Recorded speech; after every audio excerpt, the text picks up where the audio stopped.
Welcome to This Explainer. I am absolutely thrilled you're joining us today. We are diving into the fascinating psychology behind how we actually learn. But more than that, we're looking at how that psychology literally dictates what gets taught in schools. We are unpacking the psychological foundations of curriculum, specifically decoding that incredibly influential, sometimes controversial, school of thought known as behaviorism. So let's just jump right in. To figure out where we are today, we kind of have to look at where we started. For the longest time, the traditional view of education was heavily shaped by 18th century philosophers, guys like John Locke. This quote right here perfectly captures the mindset of that era. Locke genuinely believed that children's minds were tabula rasa, literally blank slates. Just think of learners as these completely empty buckets sitting in a classroom, just waiting for a teacher to come along and pour information into them.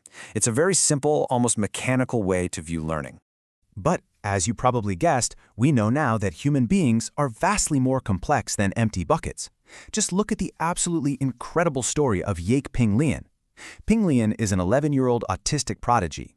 He was diagnosed with ADHD, he has a very limited spoken vocabulary, and yet he produces art that honestly seems impossible for a child his age. I'm talking about highly detailed, stunning charcoal etchings of things like the Petronas Twin Towers.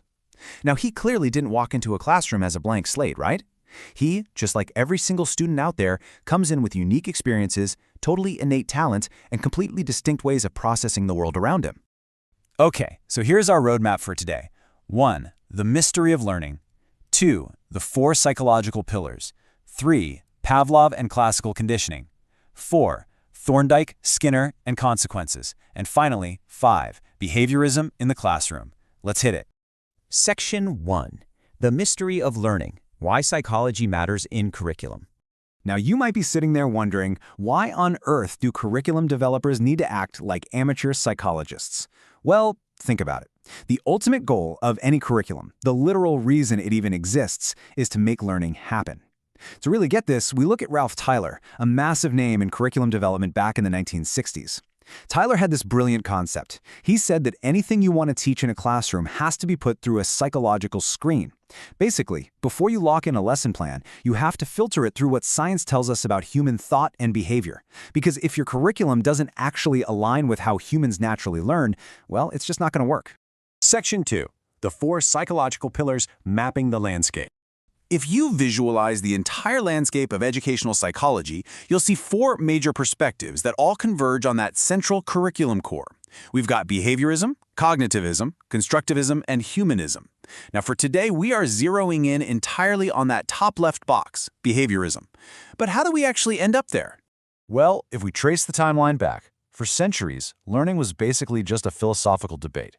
You had ancient thinkers like Aristotle and Socrates, and later Locke, just kind of theorizing about the mind. But the actual scientific study of human learning, that didn't kick off until the late 19th century. In 1879, a guy named Wilhelm Wundt opened the very first psychology lab in Germany. He used this method called introspection, trying to get subjects to actively reflect on and describe their own internal thought processes. So psychology had officially moved from the philosopher's armchair right into the science lab. But there was a pretty big catch. A new wave of scientists came along and basically said, wait a minute, Wundt's introspection is way too subjective. You can't scientifically measure a thought. And that brings us to what I call the behaviorist pivot. These scientists drew a line in the sand. They decided that if psychology was going to be a legitimate, hard science, it had to strictly focus on observable behaviors and the environmental stimuli that actually trigger them. Their whole vibe was, forget the hidden, mysterious mind, let's only measure what we can physically see. Section 3. Pavlov and classical conditioning. The power of association. Let's break down one of the most legendary experiments of all time. Russian physiologist Ivan Pavlov essentially proved that learning could just be a simple association between a stimulus and a response. So before conditioning, a dog will naturally start salivating when it sees food, right?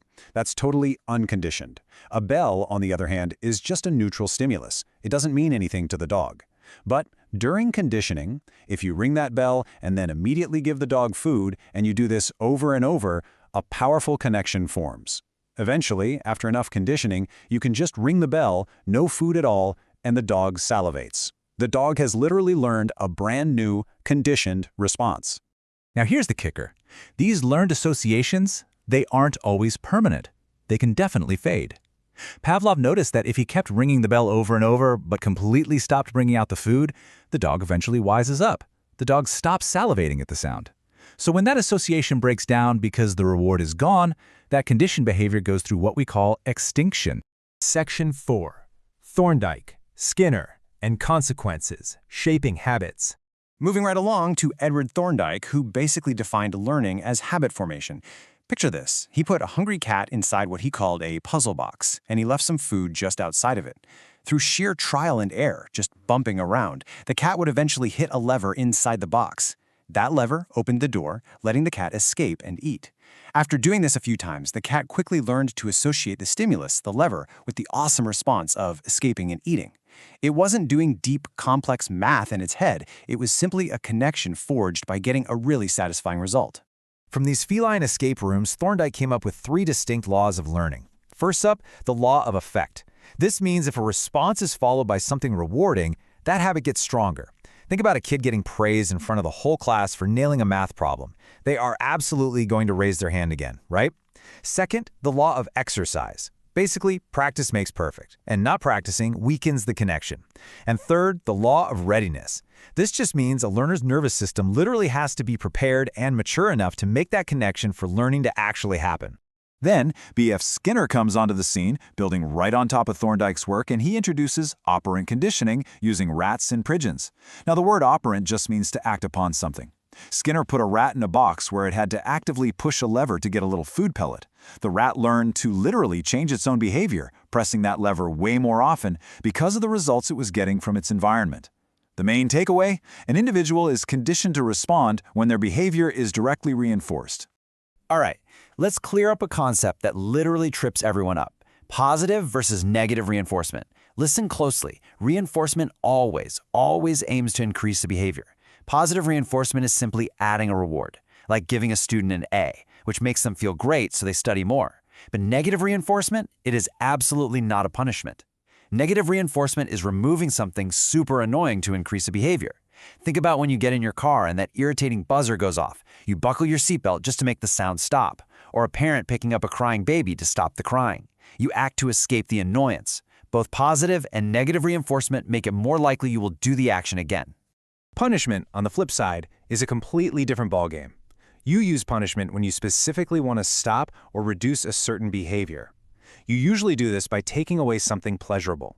For example, if a kid completely refuses to do his chores, you might say he's not allowed to go out and play football with his friends. The entire goal there isn't to build a habit, it is to kill a bad behavior dead in its tracks. Section 5. Behaviorism in the classroom, from lab to lesson plan. If you have ever set foot inside a school, I promise you, you've seen a behaviorist curriculum in action. It literally takes those animal experiments we just talked about and translates them into everyday teaching strategies. It looks exactly like this. Teachers give you immediate, rapid-fire feedback so you instantly know if you're right or wrong. They use classic drill and practice methods, flashcards anyone, to lock in that law of exercise. They take massive, complicated tasks and break them down into tiny, bite-sized sub-skills so they can reward you for every little win. And they always sequence the material strictly from the simple stuff up to the highly abstract. In a purely behaviorist classroom, the teacher acts like the ultimate master manipulator of the environment. Their toolkit is packed with things like robust reward systems, think gold stars or pizza parties, to encourage exactly the behaviors they want. They explicitly model the right way to do things so students can imitate them, and then they heap on the reinforcement when the students get it right. They even set up literal contracts with the kids. Hey, if you do X amount of work, you'll get Y reward. So, bringing it all together, what is the big takeaway here? The absolute crucial point is that a behaviorist curriculum is fundamentally about engineering the learning environment to condition observable responses. It completely lifts that stimulus-response connection from the science lab and applies it directly to human education. If you can control the stimuli and you perfectly manage the reinforcements, you can absolutely reliably shape a student's habits and get them to perfectly recall facts. But I want to leave you with a bit of a provocative thought as we wrap up this explainer. Through all this behaviorism, we have undeniably proven that we can successfully condition human behavior. We can absolutely get a student to memorize the right answer on a math test just to get that praise or that good grade. But here's the real question. Does that actually mean we've taught them true understanding? Keep that question in the back of your mind because it perfectly sets the stage for our next major psychological pillar, cognitivism. Thanks so much for hanging out with me for this explainer, and keep learning.